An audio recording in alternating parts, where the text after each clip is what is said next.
کیوں ہے؟ آئیے 8ویں پارے کے پہلے رکوع کی تلاوت سنتے ہیں۔ وَلَوْ أَنَّنَا نَزَّلْنَا إِلَيْهِمُ الْمَلَائِكَةَ وَكَلَّمَهُمُ الْمَوْتَى وَحَشَرْنَا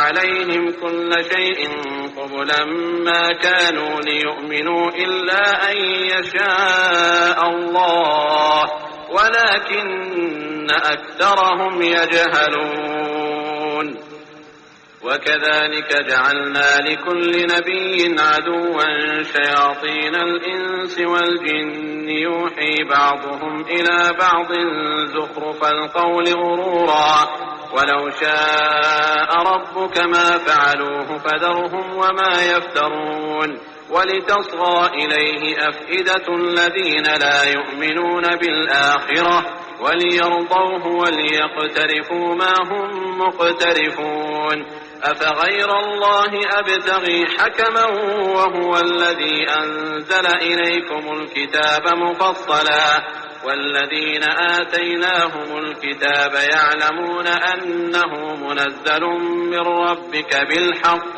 فَلَا تَكُونَنَّ مِنَ الْمُمْتَرِينَ۔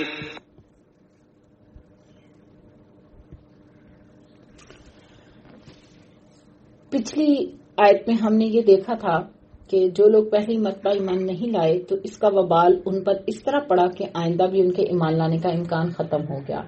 تو دلوں اور نگاہوں کو اللہ پھیر دیتا اور اس کا یہی مفہوم ہے کہ انسان ہدایت قبول کرنے کے قابل بھی نہیں رہتا پھر۔ تو آگے 8ویں پارے کا آغاز ہو رہا ہے اور یہ پورا پارا جو ہے وہ فرکشن سے بھرا پڑا ہے کہ اس میں حق اور باطل کی ایک کشمکش ہے، ٹھیک ہے۔ باطل اپنے باطل پر جمع ہوا ہے اور حق کی طرف انہیں دعوت دی جا رہی ہے۔ تو آئیے پارے کا آغاز کرتے ہیں۔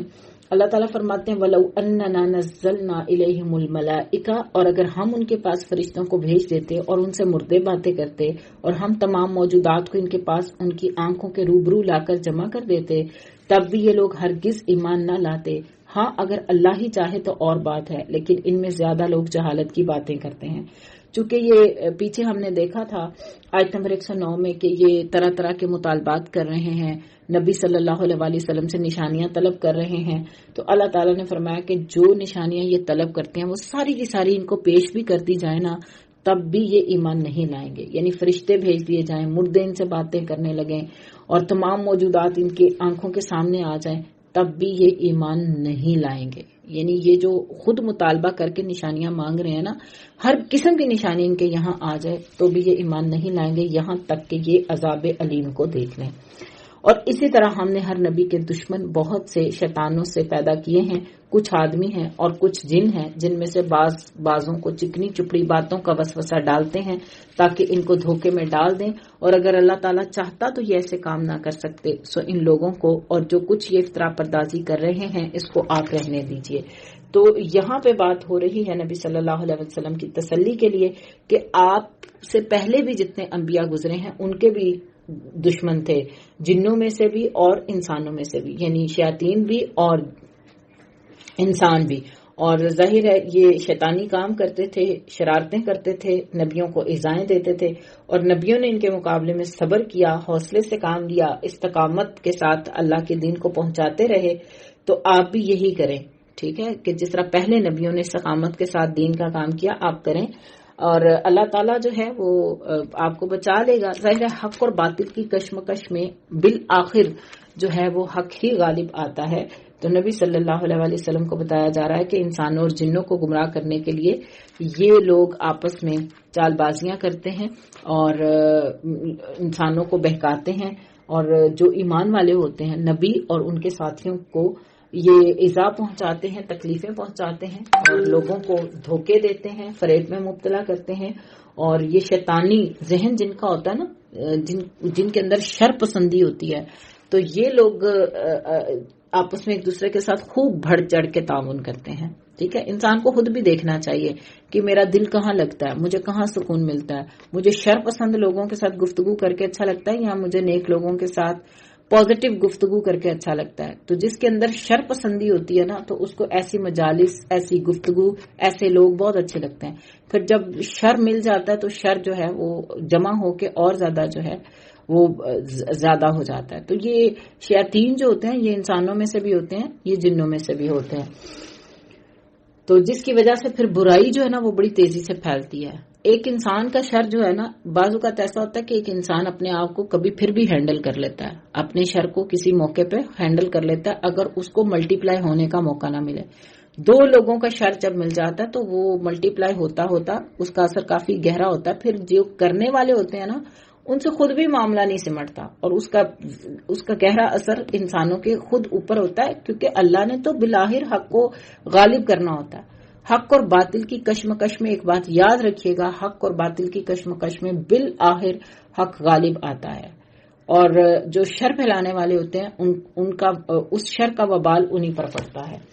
اللہ تعالیٰ فرماتے ہیں سو ان لوگوں کو اور جو کچھ یہ افترا پردازی کر رہے ہیں اس کو آپ رہنے دیجئے. آپ دیکھیں کہ اہل مکہ نے نبی صلی اللہ علیہ وسلم کو مکہ سے نکلنے پر مجبور کیا تھا. آپ کی جان کے درپے ہو گئے تھے، آپ کے ساتھیوں کو طرح طرح کی اذیتیں پہنچاتے تھے، آپ کی دشمنی کرتے تھے، شیطان کے چیلے تھے، شیطان کے راستے پر چل رہے تھے. بالآخر کیا ہوا؟ بدر کی جنگ میں بڑے بڑے سردار قتل کر دیے گئے، 70 سردار قتل ہوئے تھے اور 70 قیدی بنے تھے.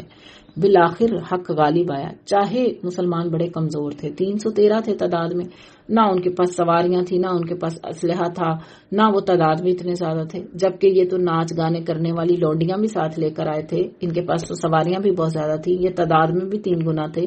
وہ 313 تھے، یہ 1300 کے قریب تھے، 1000 سے اوپر تھے. تو یہ اتنی بڑی تعداد میں آئے تھے، لیکن اس کے باوجود اللہ تعالیٰ نے ان کا کلا کما کر دیا. تو یہ اللہ تعالیٰ کی سنت ہے کہ اللہ تعالیٰ باطل کو مہلت دیتا ہے، ڈھیل دیتا ہے، بالآخر غلبہ حق کا ہوتا ہے. تو حق اور باطل کی کشمکش میں ہمیشہ حق غالب آتا ہے. پھر اللہ تعالیٰ فرماتے ہیں وَلِتَصْغَى إِلَيْهِ أَفْئِدَةُ الَّذِينَ لَا يُؤْمِنُونَ بِالْآخِرَةِ، اور تاکہ اس کی طرف ان لوگوں کے قلوب مائل ہو جائیں جو آخرت پر یقین نہیں رکھتے، اور تاکہ اس کو پسند کر لیں، اور تاکہ مرتکب ہو جائیں ان امور کے جن کے وہ مرتکب ہوتے تھے. تو اللہ تعالیٰ یہاں پہ بتا رہے ہیں کہ جو شیاطین ملمہ سازی کرتے ہیں، یہ جو مزین کر کے برے اعمال مزین کر کے لوگوں کو دکھاتے ہیں اور لوگوں کو لگتا ہے ہم تو بڑے ٹھیک ہیں، ہم جو تبصرہ کر رہے ہیں، ہم جو بات کر رہے ہیں، ہم جو گفتگو کر رہے ہیں یہ تو بالکل درست ہے، حق پہ مبنی ہے. تو اللہ تعالیٰ کہتے ہیں شیاطین ان کے لیے چیزوں کو اتنا مزین کر دیتے ہیں کہ ان کے دل مائل ہو جاتے ہیں اور یہ اس کو پسند کرنے لگ جاتے ہیں اور یہ پھر ان برائیوں کا ارتکاب کرتے ہیں. اللہ تعالیٰ فرماتے ہیں تو کیا اللہ کے سوا کسی اور فیصلہ کرنے والے کو میں تلاش کروں، حالانکہ وہ ایسا ہے کہ اس نے ایک کتاب کامل تمہارے پاس بھیج دی ہے، اس کے مضامین خوب صاف صاف بیان کیے ہیں، اور جن لوگوں کو ہم نے کتاب دی ہے وہ اس بات کو یقین کے ساتھ جانتے ہیں کہ یہ آپ کے رب کی طرف سے حق کے ساتھ بھیجی گئی ہے. سو آپ شبہ کرنے والوں میں سے نہ ہو جائیے. یعنی آپ صلی اللہ علیہ وسلم کو خطاب کر کے دراصل امت مسلمہ کو تعلیم دی جا رہی ہے. آپ کے رب کا کلام سچائی اور انصاف کے اعتبار سے کامل ہے. ہم کہاں سے ہدایات لینا چاہتے ہیں؟ یہ ناولز پڑھ کے، یہ ڈرامے دیکھ کے، یہ فلمیں دیکھ کے. لوگ پتہ کیا جسٹیفائی کرتے ہیں خود کو، ہم ڈرامہ اس لیے دیکھتے ہیں کہ اس میں بڑا سبق ہوتا ہے، بڑی عبرت ہوتی ہے. ہم فلمیں اس لیے دیکھتے ہیں کہ اس میں تو ایک سٹوری ہوتی ہے نا، اس سے کچھ نہ کچھ لیسن ملتا ہے. ہم ناولز اس لیے پڑھتے ہیں کہ اس میں کوئی نہ کوئی جو ہے وہ سبق ہوتا ہے. تو کیا اللہ تعالیٰ نے ہماری ہدایت کے لیے، ہماری نصیحت کے لیے، ہمارے سبق حاصل کرنے کے لیے کیا مکمل ہدایت اتار نہیں دی؟ جو قرآن اور حدیث کو چھوڑ کے ادھر ادھر سے ہدایات لیتا ہے، رہنمائی لیتا ہے، وہ گمراہ رہتا ہے. تو یہ ہمارے آج کے جو مسلمان ہیں اور لوگ ہیں وہ یہ جسٹیفیکیشن دیتے ہیں کہ ہم تو اس لیے دیکھ رہے ہیں کہ ہم تو اس سے کوئی نہ کوئی لیسن لے رہے ہیں. تو اللہ تعالیٰ یہاں پہ فرما رہے ہیں آپ کے رب کا کلام سچائی اور انصاف کے اعتبار سے کامل ہے. یعنی اس میں کسی قسم کی کوئی ٹیڑھ نہیں، کوئی کجی نہیں، یہ انصاف پر مبنی ہے. اس کے احکامات جو ہیں وہ عدل و انصاف پر مبنی ہے، اور اس میں انسانیت سے متعلق ہر قسم کے جو ہیں وہ احکام اور مسائل اللہ تعالیٰ نے واضح کر دیے ہیں، اور اس میں انسانوں کا فائدہ ہے. تو اللہ تعالیٰ فرماتے ہیں لا مبدل لکلماتی، اس کے کلام کو کوئی بدلنے والا نہیں ہے، اور وہ خوب سننے والا، خوب جاننے والا ہے. اور دنیا میں زیادہ لوگ ایسے ہیں کہ اگر آپ ان کا کہنا ماننے لگیں تو وہ آپ کو اللہ کی راہ سے بے راہ کر دیں. وہ محض بے اصل خیالات پر چلتے ہیں اور بالکل قیاسی باتیں کرتے ہیں. تو دنیا میں اکثریت کیسے لوگوں کی ہے کہ وہ آپ کو اللہ کی راہ سے ہٹائیں گے. آپ کس کی سنیں گے؟ اس کی سنیں، اس کی سنیں، اس کی سنیں، اپنے رشتہ داروں کی سنیں، اپنے قریبی لوگوں کی سنیں. سب سے پہلے تو یہ دیکھیں کہ یہ قرآن اور حدیث کے مطابق بھی ہے یا نہیں. یہ جو بندہ بات کر رہا ہے، جس کی خواہشات کے پیچھے میں چل رہا ہوں، کیا یہ انصاف پر مبنی بات کر رہا ہے یا محض اپنی خواہش پر مبنی باتیں کر رہا ہے. اب دیکھیں اللہ تعالیٰ نے تو روک دیا ہے کہ کیا یہ اپنے آباء و اجداد کی ہی پیروی کریں گے اگرچہ وہ گمراہ ہوں. تو ہر انسان کو اللہ نے آزاد پیدا کیا ہے، اللہ تعالیٰ نے اسے عقل دی ہے، شعور دیا ہے، اور اللہ نے تنہا کھڑے کر کے حساب لینا ہے. اس دن کوئی یہ نہیں کہہ سکے گا کہ میرا فلاں جو تھا نا وہ ایسے کہتا تھا، مجھے اپنی خواہشات کے پیچھے چلاتا تھا، اس لیے میں آج جو ہے وہ گمراہ ہو کے آپ کے پاس آیا ہوں. اللہ نے ہر ایک کو عقل عطا کی ہے. تو انسان جو ہے وہ سوچ سمجھ کر کسی کے پیچھے چلے، سوچ سمجھ کر کسی کو فالو کرے. اللہ تعالیٰ کہتے ہیں دنیا میں اکثریت تو ان لوگوں کی ہے کہ اگر آپ ان کا کہنا مانیں گے تو وہ آپ کو اللہ کی راہ سے بے راہ کر دیں گے. محض یہ بے اصل خیالات پر چلتے ہیں، کوئی دلیل نہیں ہوتی، یہ خواہشات کے پیچھے چلتے ہیں اور لوگوں کو بھی اپنے پیچھے لگا دیتے ہیں اور بالکل قیاسی باتیں کرتے ہیں. قیاسی باتیں کیا ہیں کہ اندازوں پر مبنی باتیں کرتے ہیں، محض گمان کی باتیں. آپ دیکھیں کتنے ہی لوگ ہیں جو دوسروں سے بدگمانی کرتے ہیں اور پھر اپنے ذہن کی ایک اختراع ہوتی ہے نا کہ ایسا ہوا ہوگا، ایسا ہوگا، اس نے ایسے اس لیے کیا ہے، اس نے ایسے اس لیے کیا ہے. تو ہم تو لوگوں کی نیت پر بھی حکم لگانے میں دیر نہیں کرتے اور لوگوں پہ اتنے تبصرے کر جاتے ہیں. تو یہ محض خواہشات ہوتی ہیں، انسان کے اپنے خیالات ہوتے ہیں اور قیاسی باتیں ہوتی ہیں. خود بھی گمراہ ہوتے ہیں اور پھر جن سے ہم ڈسکس کرتے ہیں ان کو بھی ہم گمراہ کرتے ہیں. اللہ تعالیٰ کہتے ہیں، اور یہ حق کے بارے میں بھی ہوتا ہے، اللہ کے حق میں بھی ہوتا ہے اور لوگوں کے حقوق کے بارے میں بھی. اللہ تعالیٰ کے بارے میں بھی طرح طرح کے گمان کرتے ہیں، اللہ تعالیٰ پر بھی طرح طرح کی باتیں بناتے ہیں. جیسے آپ پیچھے پڑھ کے آئے نا، یہ منافقین کیا کہتے تھے؟ منافقین کہتے تھے کہ یہ مسلمان جو ہیں، یعنی احد کے میدان میں جب 300 لوگ عبداللہ بن ابی لے کے الگ ہو گیا تھا تو کیسی باتیں کرتا تھا، لوگوں کو گمراہ کرتا تھا اور بے اصل خیالات پر چلتا تھا. ٹھیک ہے، کہتا تھا ہمیں اگر جنگ ہونی ہوتی تو ہم تمہارے ساتھ ضرور نکلتے. تو ایسی قیاسی باتیں کرنا اور لوگوں کو بھی پھر گمراہ کرنا، تو یہ ایمان کی کمزوری کی وجہ سے ہوتا ہے، نفاق کی وجہ سے ہوتا ہے. ان ربک هو اعلم من یضل عن سبیلی، بالیقین آپ کا رب ان کو خوب جانتا ہے جو اس کی راہ سے بے راہ ہو جاتا ہے، اور وہ ان کو بھی خوب جانتا ہے جو اس کی راہ پر چلتے ہیں. تو اللہ تعالیٰ تو جانتا ہے، دلوں کے حال جانتا ہے. سو جس جانور پر اللہ کا نام لیا جائے اس میں سے کھاؤ اگر تم اس کے احکام پر ایمان رکھتے ہو. یعنی اگر ذبح کرتے وقت اللہ کا نام پکارا جائے تو اسے کھانا جائز ہے، اور جن جانوروں پر عمدن یعنی جان بوجھ کر اللہ کا نام نہ لیا جائے وہ جانور حرام ہے، ان کا کھانا جائز نہیں ہے. اور آخر کیا وجہ ہے کہ تم ایسے جانوروں میں سے نہ کھاؤ جس پر اللہ کا نام لیا گیا ہو، حالانکہ اللہ تعالیٰ نے ان سب جانوروں کی تفصیل بتا دی ہے جن کو تم پر حرام کیا ہے. یعنی حرام جانور بھی اللہ نے بتا دی اور حلال بھی، مگر وہ جب بھی تم کو سخت ضرورت پڑ جائے تو حلال ہے. یعنی جو چیز اللہ نے حرام کیا ہے نا، تو جب تم عاجز ہو جاؤ، بے بس ہو جاؤ، مجبور ہو جاؤ اور کوئی اور چارہ کار نہ ہو تو پھر اللہ نے اس کو بھی حلال کیا ہے. اور یہ یقینی بات ہے کہ بہت سے آدمی اپنے خیالات پر بلا کسی سند کے گمراہ کرتے ہیں. یعنی کچھ لوگ جو ہیں وہ حق پر ایمان نہیں رکھتے اور کیا کرتے ہیں، محض اپنے خیالات کی بنا پر دوسروں کو گمراہ کرتے ہیں. اس میں کوئی شبہ نہیں کہ اللہ تعالیٰ حد سے نکل جانے والوں کو خوب جانتا ہے. اور تم ظاہری گناہ کو بھی چھوڑ دو اور باطنی گناہ کو بھی چھوڑ دو، بلا شبہ جو لوگ کنارہ کر رہے ہیں ان کو ان کے کیے کی عنقریب سزا ملے گی. اور ایسے جانوروں میں سے مت کھاؤ جن پر اللہ کا نام نہ لیا گیا ہو اور یہ کام نافرمانی کا ہے. یعنی غیر اللہ کا نام لیا گیا ہو اس کا کھانا فسق اور حرام ہے.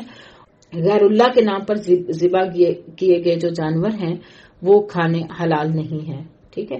اور اگر کوئی بھول جاتا ہے نا، ایک تو عمدن کسی نے اللہ کا نام نہیں لیا، اور بعض لوگ ہوتے ہیں کہ قربانی کرتے وقت بھول گئے اللہ کی راہ میں. یعنی ایک تو قربانی ہوتی ہے اور ایک عام جو یہ ہم گوشت استعمال کرتے ہیں تو اس کو جانوروں کو ذبح کرتے ہیں نا، یہ جب گوشت بناتے ہیں اس کا، تو اگر کوئی غلطی سے بھول جائے اللہ کا نام لینا تو اس کو فاسق نہیں کہا جاتا. اور یقیناً شیاطین اپنے دوستوں کے دل میں ڈالتے ہیں تاکہ یہ تم سے جدال کریں، اور اگر تم ان لوگوں کی اطاعت کرنے لگو تو یقیناً تم مشرک ہو جاؤ. ایسا شخص جو پہلے مردہ تھا پھر ہم نے اس کو زندہ کر دیا اور ہم نے اس کو ایک ایسا نور دے دیا کہ اس کو لیے ہوئے آدمیوں میں چلتا پھرتا ہے. کیا ایسے شخص کی طرح ہو سکتا ہے جو تاریکیوں سے نکل ہی نہیں پاتا؟ اسی طرح کافروں کو ان کے اعمال خوشنما معلوم ہوتے ہیں. یعنی ایک شخص ہے جس کو اللہ تعالیٰ نے علم دیا ہے، روشنی دی ہے، اور وہ اس روشنی میں چلتا ہے. کیا وہ شخص اور وہ جو اندھیروں میں پڑا رہتا ہے، جو اپنے لیے ضروری ہی خیال نہیں کرتا کہ وہ اس ہدایت سے جو ہے اس نصیحت سے اپنی زندگی کے لیے جو ہے وہ سبق حاصل کر لے، تو کیا یہ دو لوگ برابر ہو سکتے ہیں؟ اور اسی طرح ہم نے ہر بستی میں وہاں کے رئیسوں کو ہی جرائم کا مرتکب بنایا تاکہ وہ لوگ وہاں فریب کریں. جب اللہ تعالیٰ کسی قوم کو جو ہے وہ ہلاک کرنا چاہتے ہیں تو اس کا طریقہ کیا ہوتا ہے؟ اس کے جو بڑے بڑے سردار ہوتے ہیں نا، کافر اور فاسق لوگ، یہ اٹھ کھڑے ہوتے ہیں اور یہ لوگوں کو جو ہے وہ برائیاں کر کے دکھاتے ہیں، جرائم کے مرتکب ہوتے ہیں، اور لوگوں کو بھی نا بڑا آسان ہو جاتا ہے برائی کرنا. اب آپ دیکھیں کہ جیسے پاکستان میں اگر ہم اپنے حکمرانوں کو دیکھیں تو وہ جس راہ پر چل رہے ہیں، باقی قوم تو اندھا دھند ان کا پیچھا کر رہی ہے، اور جس طرح کے جرائم کے وہ مرتکب ہوتے ہیں کہ طاقتور کے لیے اور قانون ہے اور غریب کے لیے اور قانون ہے. اگر جو لیڈر ہوتا ہے نا، جو لیڈر ہوتے ہیں وہ اگر برائی کر رہے ہوں تو پیچھے قوم بھی برائی میں پڑ جاتی ہے. تو آپ دیکھیں جب کسی بستی پہ کوئی عذاب آنے والا ہوتا ہے نا، تو وہاں کے جو رئیس ہوتے ہیں اور وہاں کے جو بڑے سردار ہوتے ہیں نا، وہ بڑے بڑے جرائم کرتے ہیں، شراب نوشی کریں گے، زنا کریں گے. آپ دیکھتے ہیں کہ ہمارے ہاں رئیسوں کی شادیاں کیسے ہوتی ہیں، جس میں خواتین بھی ناچ رہی ہیں، مرد بھی ناچ رہے ہیں، اور بے حیائی اور عریانی اپنی انتہا کو پہنچی ہوئی ہوتی ہے. تو جو باقی فالوورز ہوتے ہیں نا، پھر ان کو لگتا ہے یہ کوئی بڑی بات نہیں ہے، مطلب وہ ٹرینڈ سیٹرز ہوتے ہیں اور یہ ٹرینڈ کو فالو کرتے ہیں، یہ سوچے سمجھے بغیر کہ یہ اللہ تعالیٰ کی نافرمانی ہے، ہر چیز میں ٹرینڈ کو فالو کریں گے. اب آپ دیکھیں کہ یہ ہماری بدبختی ہے نا کہ ہم جب پاکستان میں ہوں تو پاکستان میں ہمیں قانون کو فالو کرنا بڑا مشکل لگے، ہم سگنلز بھی توڑیں، ہم قانون بھی توڑیں، ہم اصول بھی توڑیں، اور جو جس کا دل چاہے وہ کرتا پھرے. اس کو ہم نے جنگل بنایا ہوا ہے اس پاک زمین کو. لیکن جب ہم امریکہ چلے جائیں گے، انگلینڈ چلے جائیں گے، یا ہم جو ہے سری لنکا چلے جائیں گے، ہم جب دوسرے ملکوں میں جائیں گے ہم بڑے مہذب ہو جائیں گے، ہم ان کے قوانین کو بھی فالو کریں گے، ہم وہاں جا کے خود کو بڑے مہذب کہیں گے، اور واپس آئیں گے نا تو لوگوں پہ روب بھی ڈالیں گے، جی ہم بڑے مہذب لوگ ہیں، اور وہاں تو ایسے ہے اور وہاں تو ایسے ہے، وہاں کا روب بھی ڈالیں گے. لیکن یہاں آ کے انہی لوگوں کے رویے بھی ایسے ہو جاتے ہیں جو وہاں جا کے قانون کو فالو کرتے ہیں، اور یہاں ہم کسی قانون کو فالو نہیں کرتے. نہ ہمیں اللہ کا خوف ہے، نہ ہم مہذب شہری ہیں، نہ ہمیں یونیورسٹیوں کالجوں کی تعلیم نے ہمیں یہ سکھایا کہ تم بحیثیت شہری ہونے کے تمہارے اوپر کیا ذمہ داریاں ہیں، تمہیں معاشرے میں کیسے نکلنا ہے. بس جیسے ایک انسان ہے نا اپنی حدوں کو کراس کیے ہوئے ہوتا ہے، جیسے ایک چھوٹا ہوا جانور نہیں ہوتا جو اپنے مالک سے رسی توڑا کے نکلا ہوتا ہے، تو ہم بھی اپنے رب سے رسی توڑا کے ایسے بے قابو ہوئے ہوئے ہیں کہ ہم جو ہمارے من میں آتا ہے، جو ہماری خواہش ہے، جو ہمارا جی چاہتا ہے ہم کرتے ہیں. ہم یہ نہیں دیکھتے یہ طریقہ حلال ہے، یہ حرام ہے، یہ جائز ہے، یہ ناجائز ہے، ہم وہ سب کرتے چلے جاتے ہیں. اور فالوورز کا یہی کام ہوتا ہے کہ جب سوسائٹی کے جو بڑے ہوتے ہیں، جو رئیس ہوتے ہیں، جو ٹرینڈ سیٹرز ہوتے ہیں، جب وہ بڑے بڑے جرائم کا ارتکاب کرتے ہیں تو یہ جو پسا ہوا طبقہ ہوتا ہے اس نے تو یہ سب کچھ کرنا ہی ہوتا ہے. اور پھر اگر یہ نہ کر سکیں تو یہ احساس کمتری کا شکار ہو جاتے ہیں. آپ دیکھیں جس کے پاس اس طرح کے ناچ گانے کر کے اور اتنی ریاکاری کر کے شادی کرنے کے لیے پیسے نہ ہوں، وہ تو احساس کمتری میں مبتلا ہو جاتا ہے. آپ نے اکثر دیکھا ہوگا کہ لوگ بہت زیادہ قرضہ لے لیتے ہیں اپنی شادیوں پہ، بہت زیادہ لوازمات کے لیے، کہ یہ بھی ہو یہ بھی ہو یہ بھی ہو، قرضے لے کے تو لوگ شادیاں کرتے ہیں. اور لوگ اپنا پیٹ کاٹ کے شادیوں کے لیے پیسے جمع کرتے ہیں. گھر میں ان کے روزمرہ کے کھانے پینے کو کچھ نہ ہو، لیکن شادیوں پہ وہ اپنا سب کچھ کریں گے کہ جس سے وہ لوگوں کو بھی دکھا سکیں اور خوب اللہ کی نافرمانی کے کام بھی کر سکیں. تو جب کسی قوم کی ہلاکت آنی ہوتی ہے نا، اس نے ہلاکت میں مبتلا ہونا ہوتا ہے، تو کیا ہوتا ہے اس کے جو بڑے بڑے رئیس زادے ہوتے ہیں، بڑے بڑے جو سردار ہوتے ہیں نا، وہ بڑے بڑے جرائم کا ارتکاب کرتے ہیں. شراب نوشی عام ہو، زنا عام کریں گے اور برائیاں عام کریں گے، تو کیا ہوگا کہ پیچھے سارے لوگ اسی پہ چلیں گے، اور پھر بالآخر کیا ہوگا کہ وہ قوم جو ہے وہ مٹا دی جائے گی. مسلمانوں کو تو چونکہ نبی صلی اللہ علیہ وسلم کی دعا کی وجہ سے اللہ تعالیٰ صفحہ ہستی سے مکمل طور پر نہیں مٹائے گا، جس طرح پہلی قوموں پر عذاب آیا تھا. اور آپ دیکھیں امت مسلمہ میں کتنی زیادہ برائیاں ہیں، کتنی زیادہ، جو پہلی قوموں میں کوئی ایک دو تھی. قوم شعیب ناپ تول میں کمی کرتی تھی، شرک کرتی تھی، مٹا دی گئی. قوم لوط جو ہے وہ ہم جنس پرستی میں مبتلا تھی، مٹا دی گئی. اسی طرح اور باقی قوموں کو بھی دیکھیں، چند ایک ان کے اندر برائیاں تھیں، لیکن مسلمانوں میں تو بہت ساری برائیاں جمع ہو گئی. تو اللہ تعالیٰ فرماتے ہیں اسی طرح ہم نے ہر بستی میں وہاں کے رئیسوں کو ہی جرائم کا مرتکب بنایا تاکہ لوگ وہاں فریب کریں.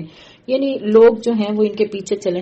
اب ان کے پیچھے کیوں چلا جاتا ہے؟ دنیاوی وجاہت ہوتی ہے ان کے پاس، ایک دنیاوی دولت ہوتی ہے، لوگ ان سے متاثر ہوتے ہیں اور یہ مخالفت کے حق میں بڑے ممتاز ہوتے ہیں. قرآن کا جو ہے نا اس کے احکامات کا واضح انکار کریں گے، ان پر چلنے کو اپنے لیے ضروری خیال نہیں کریں گے. اسی طرح آپ دیکھیں کہ مشرکین مکہ جو تھے، ان کے جو بڑے بڑے سردار تھے، انہوں نے نبی صلی اللہ علیہ وسلم کی تکذیب کی، آپ کو جھٹلایا، آپ کا مذاق اڑایا. اور چونکہ یہ متاثر کن لوگ ہوتے ہیں نا، پورا سر افراد ہوتے ہیں سوسائٹی کے، لوگ ان سے اثر قبول کرتے ہیں، تو یہ جس راستے پر چلتے ہیں لوگ پھر ان کے پیچھے چلتے ہیں. تو اللہ تعالیٰ کہتے ہیں اور وہ لوگ اپنے ہی ساتھ فریب کر رہے ہیں اور ان لوگوں کو ذرا خبر نہیں ہے. تو یہ جو لیڈرز ہیں نا، ان کو اس بات کا احساس ہی نہیں ہے کہ جو یہ شرارت کر رہے ہیں، جو شر یہ پھیلا رہے ہیں، ان کے پیچھے لگنے والوں کا وبال بھی انہی پر پڑے گا. اور جب ان کو کوئی آیت پہنچتی ہے تو یوں کہتے ہیں کہ ہم ہرگز ایمان نہ لائیں گے جب تک کہ ہم کو بھی ایسی ہی چیز نہ دی جائے جو اللہ کے رسولوں کو دی جاتی ہے. اس موقع کو تو اللہ ہی خوب جانتا ہے کہ کہاں وہ اپنی پیغمبری رکھے. عنقریب ان لوگوں کو جنہوں نے جرم کیا ہے اللہ کے پاس پہنچ کر ذلت پہنچے گی اور ان کی شرارتوں کے مقابلے میں سخت سزا ہے. یعنی جو کچھ یہ کر رہے ہیں نا، اس کے بدلے میں ان کو سخت سزا ملے گی. سو جس شخص کو اللہ تعالیٰ راستے پر ڈالنا چاہے، اس کے سینے کو اسلام کے لیے کشادہ کرتا ہے. تو اللہ سے دعا ہے کہ اللہ تعالیٰ ہمارا سینہ اسلام کے لیے کھول دے، اور جس کو بے راہ رکھنا چاہتا ہے اس کے سینے کو بہت تنگ کر دیتا ہے، جیسے کوئی آسمان میں چڑھتا ہے. اسی طرح اللہ تعالیٰ ایمان نہ لانے والوں پر ناپاکی مسلط کر دیتا ہے. یعنی جس کا سینہ اللہ کھول دیتا ہے نا، جب وہ قرآن کے احکامات پڑھتا ہے، اس کو ان احکامات کو قبول کرنا آسان ہوتا ہے، ان پر عمل کرنا بھی آسان ہوتا ہے، کیونکہ اس کا سینہ کھل چکا ہوتا ہے، اسے اپنے رب کی معرفت مل چکی ہوتی ہے. لیکن جس کو ابھی اپنے رب کی پہچان نہ ہو، جس کا سینہ گھٹا ہوا ہو نا، تو جب اس کے سامنے کوئی قرآن کا حکم آئے گا تو اس کی تو گویا جان ہی نکلنے والی ہوگی کہ اگر میں نے اس پر عمل کر لیا تو پتہ نہیں کیا ہو جائے گا. سود خور کو سود چھوڑنا پڑ جائے تو اس کے سینے میں اتنی تنگی آتی ہے اس کو لگتا ہے گویا کہ میں آسمان پہ چڑھا ہوں. یعنی اس کی ایسے حالت ہوتی ہے جیسے کہ اس کی جان ہی نکل جائے گی. اور ایسے لوگوں کے دلوں میں توحید اور ایمان کا داخلہ ممکن نہیں ہے. اسی طرح آپ بحیثیت خواتین کے اپنے اندر دیکھیں کہ کون سے ایسے اللہ تعالیٰ کے احکامات ہیں جن پر عمل کرتے ہوئے ایسے لگتا ہے بس دم ہی نکل جائے گا، گھٹ جائے گا دم. اگر ایک لڑکی جو ہے وہ اپنی شادی پہ تیار ہو کے فوٹوگرافی نہ کرائے تو اس کو لگتا نہیں اب تو ساری دنیا کرا رہی ہے، میں نہیں کراؤں گی تو پھر یہ کیا ہوگا، اور اس کا دم گھٹنے لگے گا. تو ایسی بہت ساری چیزیں ہیں جس پر عمل کرتے ہوئے آج مسلمان بحیثیت عورت ہوں یا مرد ہمارے دم گھٹتے ہیں، ہمارا سینہ گھٹتا ہے، دل میں تنگی آتی ہے، گویا کہ جان ہی نکل جائے گی. تو ہر ایک کا جو ہے نا وہ تنگی کا میدان مختلف ہے، کسی کو کسی حکم پہ تنگی ہے، کسی کو کسی پہ، کسی کو کسی پہ. تو یہ جاننا چاہیے، یہ سوچنا چاہیے اور اپنی اصلاح کے لیے اللہ تعالیٰ سے دعا کرنی چاہیے اور اللہ سے مانگنا چاہیے کہ اللہ ہمارا سینہ کھول دے. اور جس کو شرح صدر مل جاتی ہے نا، اس کے تو اندر باہر سکون ہو جاتا ہے. جس کو اللہ تعالیٰ کی طرف سے شرح صدر مل جائے اسے لوگوں کا کوئی خوف نہیں رہتا، وہ ریاکار نہیں ہوتا، وہ لوگوں کے سامنے نیک بنے اور پیچھے کچھ اور ہو، وہ ایسا نہیں ہوتا. وہ بالکل جو ہے نا وہ جرأت مند انسان ہوگا، کھلے سینے کے ساتھ، کھلے ذہن کے ساتھ اس کی زندگی گزر رہی ہوگی. تو جن لوگوں کو مشکل ہوتی ہے نا اللہ تعالیٰ کے احکامات کو قبول کرتے ہیں، ان کے سینے تنگ ہوتے ہیں اور وہ دنیا چاہ رہے ہوتے ہیں، دنیا میں اپنی بڑائی چاہ رہے ہوتے ہیں، تو ایسے لوگوں پر اللہ تعالیٰ ناپاکی مسلط کر دیتا ہے، یعنی ان کو گندگی میں مبتلا کر دیتا ہے اور ان پر شیطان مسلط ہو جاتا ہے. اور یہی تیرے رب کا سیدھا راستہ ہے. ہم نے نصیحت حاصل کرنے والوں کے واسطے ان آیتوں کو صاف صاف بیان کر دیا ہے. ان لوگوں کے واسطے ان کے رب کے پاس سلامتی کا گھر ہے اور اللہ ان سے محبت رکھتا ہے ان کے اعمال کی وجہ سے. تو جو لوگ اللہ تعالیٰ کی نصیحت کو قبول کرتے ہیں، اللہ کی آیتوں کو قبول کرتے ہیں، اللہ تعالیٰ ان سے محبت رکھتا ہے. کس وجہ سے؟ ان کے اعمال کی وجہ سے کہ انہوں نے کفر اور ضلالت کے راستے کو چھوڑ کر ایمان اور ہدایت کی راہ اختیار کی ہے. تو اگر ہم یہ چاہتے ہیں، آپ یہ چاہتے ہیں، میں یہ چاہتی ہوں کہ اللہ تعالیٰ مجھ سے محبت رکھے، تو اللہ تعالیٰ کس سے محبت رکھتا ہے؟ جو کفر اور ضلالت کے ٹیڑے راستوں کو چھوڑ کر ایمان اور ہدایت کی راہ پر آ جاتے ہیں، اللہ کے سیدھے راستے پر آ جاتے ہیں۔ وَيَوْمَ يَحْشُرُهُمْ جَمِيعًا، اور جس روز اللہ تعالیٰ تمام خلائق کو جمع کرے گا، کہے گا اے جماعت جنات کی، تم نے انسانوں میں سے بہت اپنا لیے۔ جو انسان ان کے ساتھ تعلق رکھنے والے تھے وہ کہیں گے اے ہمارے پروردگار، ہم میں ایک نے دوسرے سے فائدہ حاصل کیا تھا اور ہم اپنی اس معین میعاد تک آ پہنچے جو تو نے ہمارے لیے مقرر فرمائی۔ اللہ فرمائے گا تم سب کا ٹھکانہ دوزخ ہے جس میں ہمیشہ رہو گے۔ ہاں اگر اللہ کو منظور ہو تو دوسری بات ہے، بے شک آپ کا رب بڑی حکمت والا، بڑا علم والا ہے۔ تو اللہ کی مشیت اسی میں ہے کہ کفار کے لیے جہنم کا دائمی عذاب ہے، اور اللہ تعالیٰ جو ہے کافروں کو جہنم سے نکالنا چاہے نکال سکتا ہے، وہ اس کی مخلوق ہے، اور اللہ تعالیٰ اس سے عاجز نہیں ہے، وہ جو چاہے کر سکتا ہے، اللہ کے معاملات میں کوئی مداخلت نہیں کر سکتا۔ لیکن جو اللہ تعالیٰ نے کفر کرنے والوں کا انجام بتایا ہے، گمراہ کرنے والوں کا انجام بتایا ہے، وہ کیا ہے؟ ہمیشہ کی جہنم ہے۔ اور اسی طرح ہم نے بعض کفار کو بعض کے قریب رکھیں گے ان کے اعمال کے سبب، یعنی ہر قوم کے جو کافر ہوں گے نا وہ اکٹھے ہی ہوں گے، جو معاملہ یہ کرتے رہے دنیا میں، جن کے اعمال ایک جیسے ہوں گے وہ آخرت میں بھی ایک ہی جگہ پر ہوں گے، نیک لوگ ایک جگہ پر، بد لوگ ایک جگہ پر۔ اے جنات اور انسانوں کی جماعت، کیا تمہارے پاس تم ہی میں سے پیغمبر نہیں آئے جو تم سے میرے احکام بیان کرتے اور تم کو اس آج کے دن کی خبر دیتے؟ وہ سب عرض کریں گے ہم اپنے اوپر اقرار کرتے ہیں اور ان کو دنیاوی زندگی نے بھول میں ڈال رکھا تھا، اور یہ لوگ اقرار کرنے والے ہوں گے کہ وہ کافر تھے۔ یہ اس وجہ سے ہے کہ آپ کا رب کسی بستی والوں کو کفر کے سبب ایسی حالت میں ہلاک نہیں کرتا کہ اس کے رہنے والے بے خبر ہوں، یعنی اللہ تعالیٰ اچانک پکڑ کے کسی کو ہلاک نہیں کرتا، اللہ تعالیٰ پہلے حجت تمام کرتے ہیں، پہلے ان کو ہدایت دی جاتی ہے، بار بار ان کے پاس جو ہے وہ اللہ کا پیغام دینے والے اللہ کا پیغام ان تک پہنچاتے ہیں، جب وہ حق کا انکار کرتے ہیں ان پر حجت تمام ہو جاتی ہے، پھر وہ ہلاک ہو جاتے ہیں، اور ہر ایک کے لیے ان کے اعمال کے سبب درجے ملیں گے، اور آپ کا رب ان کے اعمال سے بے خبر نہیں ہے، اور آپ کا رب بالکل غنی ہے، رحمت والا ہے، اگر وہ چاہے تو تم سب کو اٹھا لے اور تمہارے بعد جس کو چاہے تمہاری جگہ آباد کر دے، جیسا کہ تم کو ایک دوسری قوم کی نسل سے پیدا کیا ہے۔ جس چیز کا تم سے وعدہ کیا جاتا ہے وہ بے شک آنے والی ہے اور تم عاجز نہیں کر سکتے، یعنی تم قیامت کا انکار کرتے ہو تو قیامت تو آ کر رہے گی۔ آپ فرما دیجئے کہ اے میری قوم تم اپنی حالت پر عمل کرتے رہو، میں بھی عمل کر رہا ہوں، یعنی تم نئی بات مان رہے، تم ایمان نہیں لا رہے تو ٹھیک ہے، تم اپنی حالت پر عمل کرو، میں بھی اپنی حالت پر عمل کر رہا ہوں۔ اب جلد ہی تم کو معلوم ہوا جاتا ہے کہ اس عالم کا انجام کار کس کے لیے نافع ہوگا۔ یہ یقینی بات ہے کہ حق تلفی کرنے والوں کو کبھی فلاح نہیں ہوگی۔ اور اللہ نے جو کھیتی اور مویشی پیدا کیے ہیں ان لوگوں نے ان میں سے کچھ حصہ اللہ کا مقرر کیا اور بذام خود کہتے ہیں کہ یہ تو اللہ کا ہے، یعنی یہ جو ان کے پاس کھیتی اور مویشی ہے نا خود ہی اس میں سے اللہ کا حصہ مقرر کرتے ہیں، اور خود ہی یہ ان کے خود ساختہ عقیدہ ہے، اللہ نے تو ایسی کوئی چیز نازل نہیں کی، تو کہتے ہیں یہ اللہ کا ہے اور یہ ہمارے معبودوں کا، یعنی اپنے شریکوں کے نام بھی وہ کیا کرتے ہیں، مال نظر و نیاز کرتے ہیں۔ پھر جو چیز ان کے معبودوں کی ہوتی ہے وہ تو اللہ کی طرف نہیں پہنچتی، اور جو چیز اللہ کی ہوتی ہے وہ ان کے معبودوں کی طرف پہنچ جاتی ہے۔ کیا برا فیصلہ ہے جو وہ کرتے ہیں، یعنی بتوں کے مقررہ حصے میں کمی کر کے اللہ کے مقرر حصے میں نہیں ڈالتے، یعنی ایسا نہیں کرتے کہ یہ مثال کے طور پہ ان کے پاس جو فصل آتی ہے تو اس میں کچھ تو یہ اللہ کی راہ میں خرچ کریں گے اور کچھ بتوں کے نام پر خرچ کریں گے، تو جب یہ حصے بناتے ہیں تو ایسا نہیں ہے کہ اپنے بتوں کے حصے میں سے کمی کر کے تو اللہ تعالیٰ کی راہ میں زیادہ دے دیں، بلکہ اللہ کی راہ میں کمی کر کے اپنے بتوں کے نام کی جو نظر نیازیں ہیں نا اس میں یہ حصہ زیادہ کر دیں گے، اور یہ مشرکین کا رویہ تھا۔ تو اس سے پتہ چلتا ہے کہ ان کو اللہ تعالیٰ کی عظمت اور جلالت کا بالکل فہم نہیں تھا، اور اگر ان کو یہ چیز واضح ہو بھی جاتی تھی تو وہ اس کا اقرار نہیں کرتے تھے۔ جب انسان اقرار نہیں کرتا تو پھر اس کا دل اور اس کی نگاہ پھیر دی جاتی ہے، اس کو حق بات سمجھ نہیں آتی، اس کی جس کو کہتے ہیں نا مت الٹ جاتی ہے، عقل جو ہے وہ اس طرح فٹ ہو جاتی ہے کہ اس کو حقیقت نہیں لگتی، وہ لوگوں سے بحث کرتا رہے گا کہ نہیں یہ ٹھیک نہیں یہ ٹھیک ہے، اور اس کو حق بات سمجھ نہیں آئے گی۔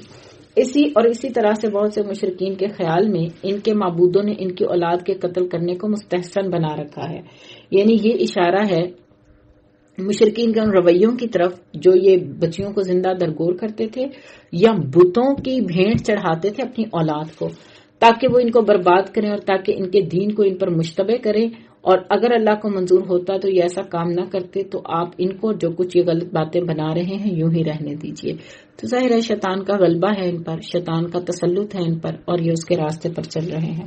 اور وہ اپنے خیال پر یہ بھی کہتے ہیں کہ یہ کچھ مویشی ہیں اور کھیت ہیں جن کا استعمال ہر شخص کو جائز نہیں، ان کو کوئی نہیں کھا سکتا سوائے ان کے جن کو ہم چاہیں، اور مویشی ہیں جن پر سواری یا باربرداری حرام کر دی گئی، اور کچھ مویشی ہیں جن پر یہ لوگ اللہ کا نام نہیں لیتے محض اللہ پر افطرا باندھنے کے طور پر۔ ابھی اللہ ان کو ان کی افطرا پردازی کی سزا دیے دیتا ہے۔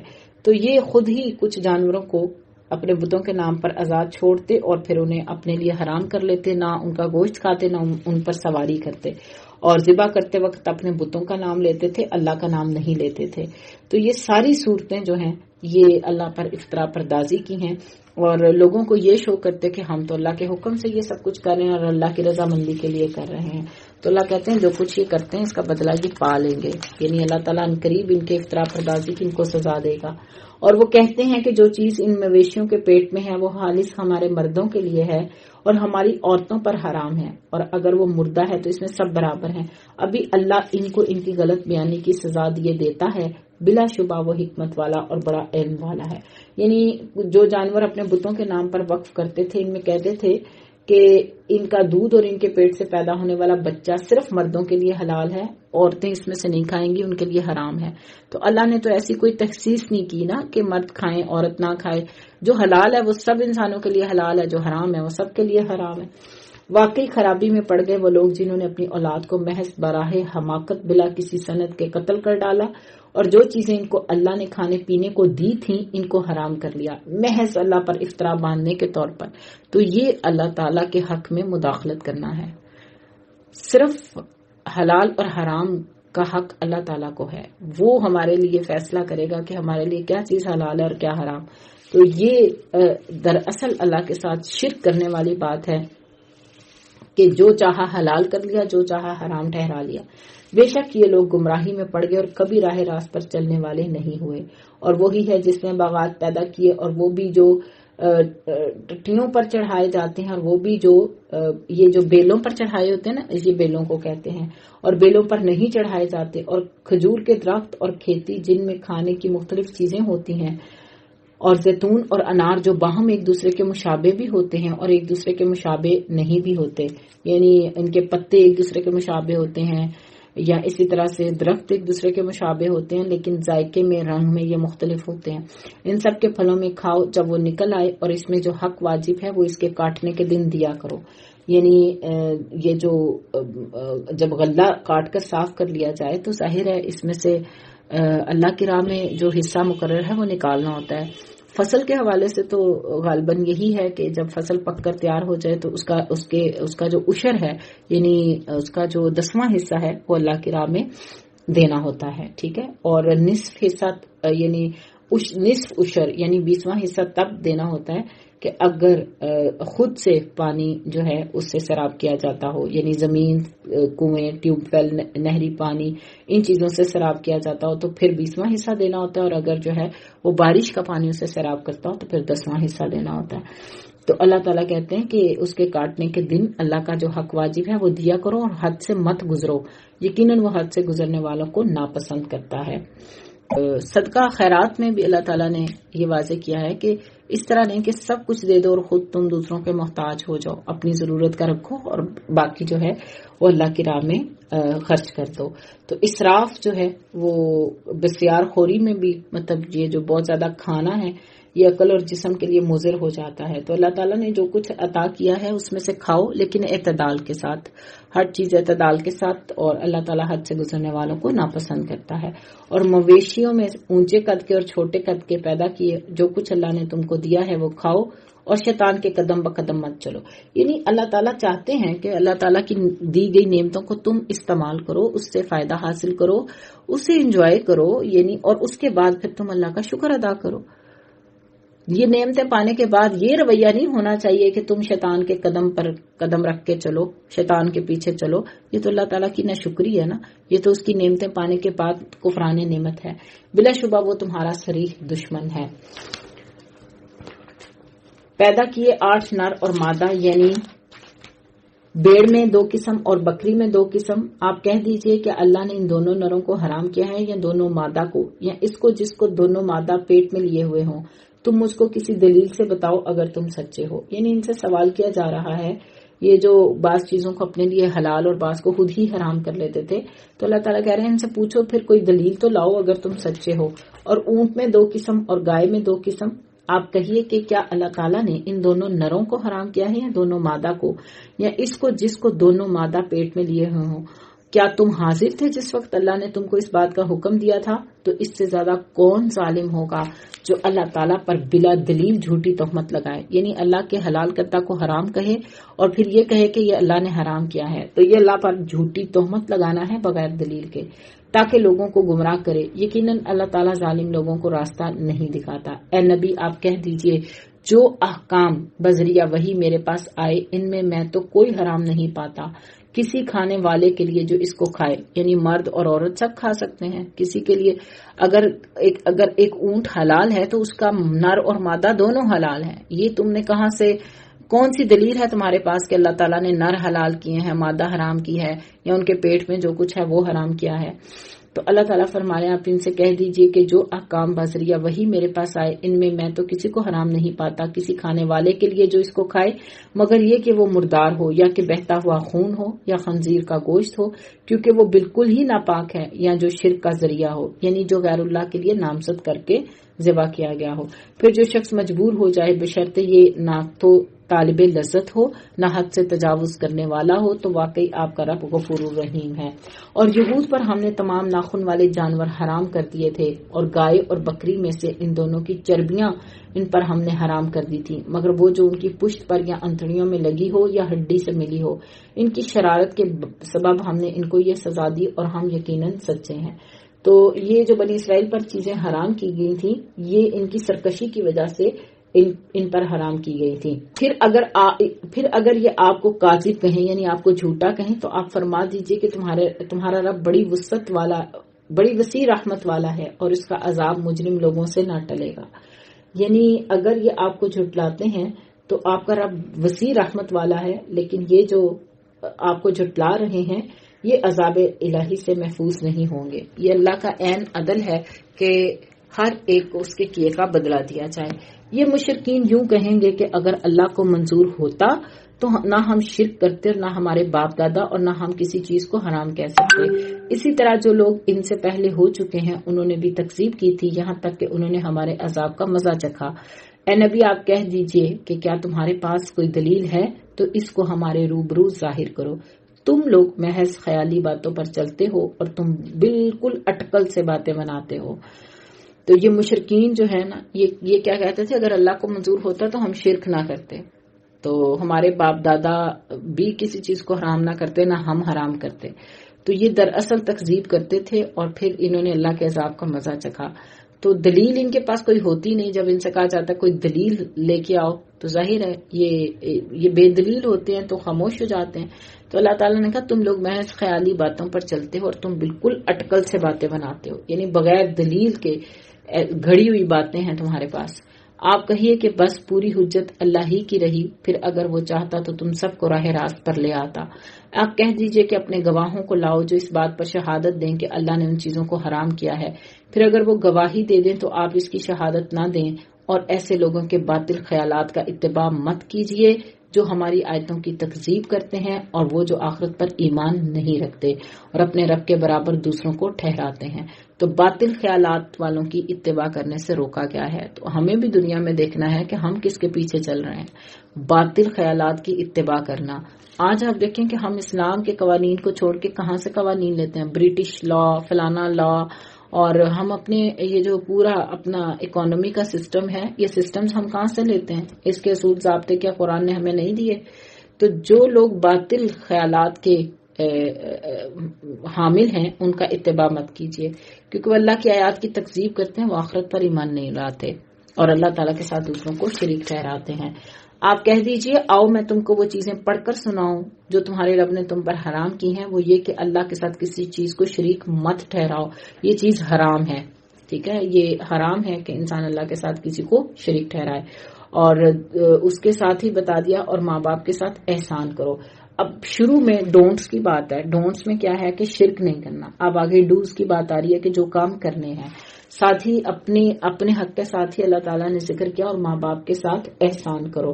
تو اکثر جگہوں پہ آپ دیکھیں گے کہ اللہ کی توحید اور اطاعت کے بعد والدین کے ساتھ حسن سلوک کا حکم دیا گیا ہے. تو اس سے پتہ چلتا ہے کہ احسانات کے حوالے سے ظاہر اللہ تعالیٰ تو انسان کا خالق ہے, مالک ہے, رازق ہے. تو دنیا میں والدین انسان کے بڑے محسن ہوتے ہیں. تو جو یعنی والدین کی اطاعت اور ان سے حسن سلوک کے تقاضے پورے نہ کر سکے تو وہ اللہ تعالیٰ کے بھی تقاضے پورے کرنے میں ناکام رہے گا. تو والدین کے ساتھ حسن سلوک کا سب سے پہلے حکم دیا گیا اور پھر فرمایا کہ اور اپنی اولاد کو افلاس کے سبب قتل مت کرو.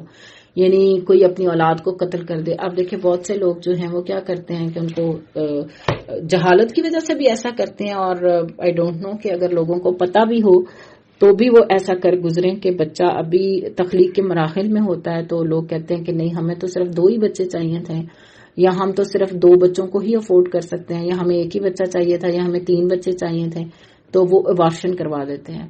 تو یہ قتل اولاد ہے. اور کس کے ڈر سے؟ مفلسی کے ڈر سے. اللہ کہتے ہیں ان کو بھی ہم رزق دیتے ہیں اور تمہیں بھی ہم رزق دیتے ہیں. اچھا, اس میں والدین کو بڑی زیادہ تنبیہ کی جا رہی ہے. جو والدین یہ سمجھتے ہیں کہ وہ رازق ہیں, وہ رازق نہیں ہے. اللہ تعالیٰ نے صرف ان کو یعنی اللہ تعالیٰ نے جس بچے کو پیدا کیا ہے, جس گھر میں پیدا کیا, اس کا رزق اللہ نے ساتھ اتارا ہے. اور والدین کو صرف ایک ذمہ داری دی ہے کہ وہ ان کی تربیت پر خرچ کریں. ورنہ یہ سمجھنا کہ ہم رازق ہیں, ہم مالک ہیں اور ہم خرچ کرتے ہیں, بے شک خرچ کرتا ہے انسان, لیکن اللہ نے وسیلہ بنایا. تو اللہ کہتے ہیں ان کو قتل مت کرو املاق سے, یعنی مفلسی کے ڈر سے. نحن نرزقکم, ہم تمہیں رزق دیتے ہیں, وإیاہم, اور انہیں بھی. یعنی یہ جو ہے نا اللہ تعالیٰ نے تمہیں سبب بنایا ہے ان کے رزق کا, اور بے حیائی کے جتنے طریقے ان کے پاس بھی مت جاؤ. اگلا حکم کیا دیا جا رہا ہے کہ بے حیائی کے جتنے طریقے ہیں, اور ان طریقوں کو پیچھے بھی ہم ڈسکس کر کے آ چکے ہیں, اور انشاءاللہ تعالیٰ سورہ النور میں ہم بہت تفصیل کے ساتھ اس چیز کو دیکھیں گے کہ بے حیائی کے جتنے بھی طریقے ہیں ان سے بچنا ہے, اور خواہ وہ علانیہ ہوں یا پوشیدہ. اور آج کل آپ دیکھیں کہ بے حیائی ہر طرف آپ کو بے حیائی ملے گی. اور جس کا خون کرنا اللہ تعالیٰ نے حرام کر دیا ہے, اس کو قتل مت کرو, ہاں مگر حق کے ساتھ. ان کا تم کو تاکیدی حکم دیا ہے تاکہ تم سمجھو. تو اللہ تعالیٰ نے قتل کو حرام کیا ہے کہ کسی جان کو تم نے قتل نہیں کرنا الا یہ کہ وہ اس چیز کا حقدار ہو. جیسے قاتل ہے تو اس نے قتل کیا ہے, اسی طرح سے جو مرتد ہے اس کی سزا بھی قتل ہے. اور یتیم کے مال کے پاس نہ جاؤ. اللہ نے اور کس چیز سے روکا ہے؟ یتیم چونکہ کمزور ہوتا ہے, اپنا حق خود نہیں لے سکتا, تو لوگ اس کا حق کھا جاتے ہیں. تو یہ حرام ہے. کسی کا